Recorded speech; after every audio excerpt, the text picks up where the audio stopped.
বন্ধু, একটা প্রশ্ন করি। এই প্রশ্নটার উত্তর দিতে গিয়ে যদি বুকের ভেতরে হালকা জ্বালা লাগে তাহলে বুঝবে এই ভিডিওটা তোমার জন্যই। যাকে তুমি নিজের বলেছিলে, যাকে তুমি অন্ধবিশ্বাস করেছিলে, যাকে তুমি নিজের দুর্বলতা পর্যন্ত বলেছিলে, সে কি একদিন ঠিক সেখানেই আঘাত করেছে? বন্ধু, শত্রুর আঘাত মানুষ সহ্য করতে পারে, কিন্তু কাছের মানুষের বিশ্বাসঘাতকতা এই জিনিসটা মানুষের ভেতরটা ভেঙে চুরমার করে দেয়। চাণক্য বলেছিলেন, যে শত্রুকে চিনতে পারে না সে নিজের সর্বনাশ নিজেই ডেকে আনে। কিন্তু বন্ধু, আজকের যুগে শত্রু আর সামনে এসে দাঁড়ায় না। আজকের শত্রু তোমার পাশে বসে হাসে, তোমার কাঁধে হাত রাখে, তোমার দুঃখে সান্ত্বনা দেয়, আর সুযোগ পেলেই পিঠে ছুরি বসায়। এই ভিডিওটা শেষ করলে তুমি শিখবে বিশ্বাসঘাতক কেন জন্মায়, কেন সবচেয়ে কাছের মানুষটাই শত্রু হয়, চাণক্যের চোখে আসল শত্রু কারা, আর সবচেয়ে বড় কথা, কিভাবে বিশ্বাসঘাতককে এমন শিক্ষা দেবে যাতে সে সারা জীবন মনে রাখে তোমাকে। বন্ধু, এখানে আবেগ কম, বাস্তবতা বেশি। তো এখন প্রশ্নে আসা যাক, কাছের মানুষ কেন বিশ্বাসঘাতকতা করে? তো বিশ্বাসঘাতকতা হঠাৎ হয় না, এটা তৈরি হয়। বন্ধু, একটা বড় ভুল মানুষ করে বসে, তারা ভাবে ও হঠাৎ বদলে গেছে। না বন্ধু, না, মানুষ হঠাৎ বদলায় না, মানুষ ধীরে ধীরে আসল রূপে আসে। চাণক্য বলেছিলেন, মানুষের মুখ দেখে নয়, তার স্বার্থ দেখে তাকে চেনো। কি বললাম? মানুষের মুখ দেখে নয়, তার স্বার্থ দেখে তাকে চেনো। বিশ্বাসঘাতকতা জন্ম নেয় তিনটা জায়গা থেকে: প্রথমত ঈর্ষা, দ্বিতীয়ত স্বার্থ, এবং তৃতীয়ত দুর্বলতা সম্পর্কে অতিরিক্ত জ্ঞান। তুমি যত খোলা বই হবে, সে তত বিপজ্জনক হবে। এই কথাটা খুব মন দিয়ে শোনো বন্ধু। তুমি যাকে নিজের মনে করে সব বলে ফেলো, নিজের ভয়, নিজের ব্যর্থতা, নিজের দুর্বলতা, সেই মানুষটাই একদিন তোমার বিরুদ্ধে এই তথ্যগুলো ব্যবহার করবে। তাই মনোবিজ্ঞানে একে বলা হয় ইমোশনাল অ্যাজ পাওয়ার। যার কাছে তোমার ভিতরের রোডম্যাপ আছে, সে জানে কোথায় আঘাত করলে তুমি ভেঙে পড়বে। তাই চাণক্য পরিষ্কার বলেন, নিজের গোপন কথা বন্ধুর কাছেও পুরো খুলে বলে দিও না। এই কথাটা রূঢ়, কিন্তু জীবন বাঁচায়। কাছের মানুষ কেন শত্রু হয় জানো? শত্রু কখনো দূরের মানুষ হয় না, কারণ দূরের মানুষ তোমার জীবন বদলাতে পারে না, দূরের মানুষ তোমার সিদ্ধান্তে প্রভাব ফেলতে পারে না। শত্রু হয় সেই যে তোমার উন্নতি দেখে কিন্তু নিজের উন্নতি করতে পারে না। এখানেই ঈর্ষা জন্মায়, এখানেই হিংসা জন্মায়। তাই স্টোইক দার্শনিক সেনেকা বলেছিলেন, মানুষ তোমার ব্যর্থতায় দুঃখ পায় না, কিন্তু তোমার সাফল্যে চুপচাপ নীরবে কষ্ট পায়। বন্ধু, এই নীরব কষ্ট থেকেই বিশ্বাসঘাতকতা জন্মায়। তুমি খুব ভালো ছিলে, তাই না? এটাই তোমার অপরাধ। এই লাইনটা শুনে থেমে যেও না বন্ধু। বিশ্বাসঘাতকরা সবসময় ভালো মানুষদেরই বেছে নেয়, কারণ ভালো মানুষ সন্দেহ করে না, ভালো মানুষ ক্ষমা করে, আর ভালো মানুষ সীমা টানে না। তাই চাণক্য বলতেন, অতিরিক্ত সরলতা নিজের সর্বনাশের পথ খুলে দেয়। বন্ধু, তুমি যখন কাউকে বারবার সুযোগ দাও, সে ভাবে ও কিছুই করবে না, আর সেখানেই শেষ আঘাতটা আসে। বিশ্বাসঘাতকতার মানসিক প্রভাব কি জানো? বিশ্বাসঘাতকতা শুধু সম্পর্ক ভাঙে না, এটা আত্মবিশ্বাস ভেঙে দেয়। মানুষের ওপর বিশ্বাস ভাঙে, নিজের বিচার শক্তি নিয়ে সন্দেহ তৈরি করে। মানুষ ভাবে, আমি এত ভুল মানুষ চিনলাম কেন? আর এই প্রশ্নটাই সবচেয়ে বিপজ্জনক, কারণ তখন তুমি নিজেকেই দোষ দিতে শুরু করো, আর বিশ্বাসঘাতক বেঁচে যায়। তাই স্টোইক দর্শন এখানে বলে, অন্যের পাপ নিজের ঘাড়ে নিও না। অন্যের পাপ নিজের ঘাড়ে নিও না। এই কথাটা কঠিন কিন্তু সত্য বন্ধু। বিশ্বাসঘাতক তোমাকে আঘাত করেছে, কিন্তু তুমি যদি এখনো নিজেকে দুর্বল রাখো, তাহলে দ্বিতীয়বার আঘাতটা তোমার নিজের দোষে আসবে। তাই চাণক্যের চোখে আসল শত্রু চেনার লক্ষণ তোমাকে বলে দিই। চাণক্য বলেছিলেন, শত্রু সে নয় যে সামনে গর্জায়, শত্রু সে যে পাশে বসে হাসে। চিনে রাখো কথাগুলো, লক্ষণগুলো চিনে রাখো। কে কে শত্রু? তোমার সাফল্যে যে মানুষটা নীরব হয়ে যায়, তোমার ব্যর্থতায় অতিরিক্ত আগ্রহী দেখায়, তোমার গোপন কথায় বেশি কৌতূহলী হয়, আর তোমার সিদ্ধান্তে সন্দেহ ঢোকায়, এই মানুষগুলো তোমার শত্রু বন্ধু, তোমার শত্রু। তোমাকে আরও একবার বলি, তোমার সাফল্যে নীরব হয়ে থাকে যে মানুষটা, তোমার ব্যর্থতায় অতিরিক্ত আগ্রহ দেখায় যে মানুষটা, তোমার গোপন কথায় বেশি কৌতূহলী হয় যে মানুষটা, আর তোমার সিদ্ধান্তে সন্দেহ ঢোকায় যে মানুষটা, এগুলো ছোট মনে হলেও এগুলোই ভবিষ্যতে বিশ্বাসঘাতকতার বীজ। এগুলোই ভবিষ্যতের বিশ্বাসঘাতকতার বীজ। এর পরবর্তীতে আমি তোমাকে বলবো চাণক্যের নীতিতে বিশ্বাসঘাতককে কিভাবে শিক্ষা দিতে হয়, প্রতিশোধ না নিয়ে মানসিকভাবে তাকে পরাজিত করার কৌশল, কিভাবে নিজেকে এমন শক্ত অবস্থানে নিয়ে যাবে যাতে বিশ্বাসঘাতক নিজেই অনুশোচনা করে। আর এখানেই আমি কিন্তু দেখাবো কোনো আবেগী প্রতিশোধ নয়, কোনো সিনেমার ডায়লগ নয়, শুধু ঠান্ডা মাথায় চাণক্যের কৌশল তুমি যদি শিখে যেতে পারো তাহলে তোমার কিন্তু জীবনটাই বদলে যাবে, তোমার জীবনটাই বদলে যাবে।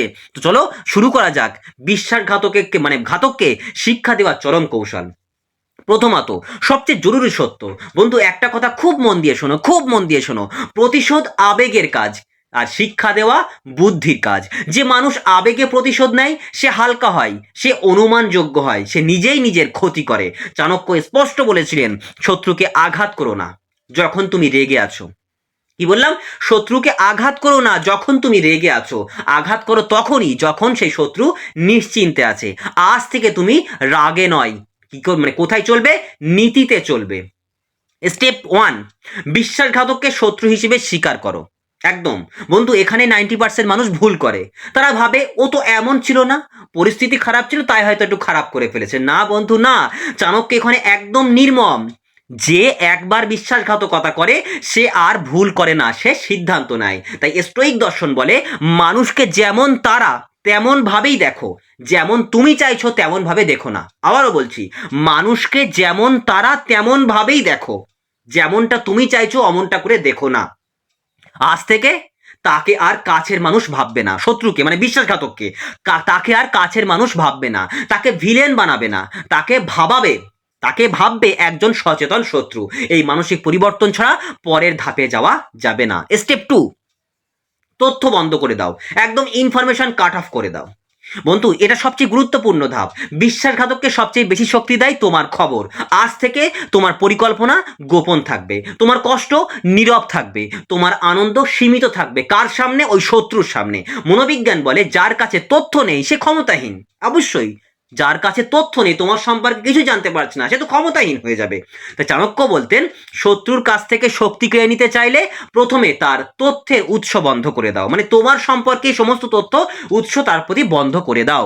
বন্ধু তুমি কথা কমালে সে আন্দাজ করতে শুরু করবে, আর অনিশ্চয়তা শত্রুর সবচেয়ে বড় দুর্বলতা।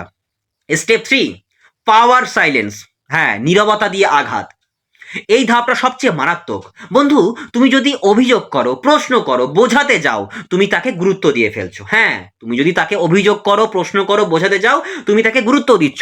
তাই চাণক্য বলেন যাকে তুমি গুরুত্ব দাও সে তোমার ওপর প্রভাব পায়। আজ থেকে ব্যাখ্যা বন্ধ, অভিযোগ বন্ধ, আবেগ বন্ধ। তুমি শুধু সংক্ষিপ্ত কথা বলবে, নিরপেক্ষ আচরণ করবে, সীমিত উপস্থিতি দেখাবে। স্টোইক দার্শনিক মার্কাস আরেলিয়াস বলেছেন নীরবতা অনেক সময় সবচেয়ে জোরালো উত্তর। বন্ধু এই নীরবতাই বিশ্বাসঘাতককে পাগল করে, কারণ সে চাই তুমি ভেঙে পড়ো, সে চাই তুমি প্রশ্ন করো, আর সে চাই তুমি কষ্ট দেখাও। আর তুমি যদি কিছুই না করো। স্টেপ 4, নিজেকে শক্ত অবস্থানে নাও। হ্যাঁ বন্ধু, এখন আসল খেলা। বিশ্বাসঘাতক সবসময় কাকে আঘাত করে জানো? যে মানুষটা তার চেয়ে নিচে আছে। তাই চাণক্য তার নীতিতে পরিষ্কার করে উল্লেখ করেছেন শত্রুর ওপরে ওঠো, শত্রুর উপরে ওঠো, তারপর কিছু না করেও তাকে হারাও। বাস্তব কৌশল, আজ থেকে নিজের কাজ, নিজের উন্নতি, নিজের সীমা, নিজের নিয়ম, নিজের জীবনে ফোকাস, এইগুলোতে তুমি মনোযোগ দেবে। তুমি যত উপরে উঠবে সে তত নিচে পড়ে যাবে। তাই মনোবিজ্ঞান বলে মানুষ নিজের ভুল সবচেয়ে বেশি বোঝে যখন সে তোমার উন্নতি দেখে। কি বললাম? মানুষ নিজের ভুল তখনই বুঝতে পারে যখন সে তোমার উন্নতি, তোমার যে উন্নতি তুমি করবে সে উন্নতি দেখবে, তখন সে অপরপক্ষের মানুষটা নিজের ভুলটা বুঝতে শুরু করবে, হাড়ে হাড়ে টের পাবে। এটা কোনো নাটক নয়, এটা মানসিক শাস্তি।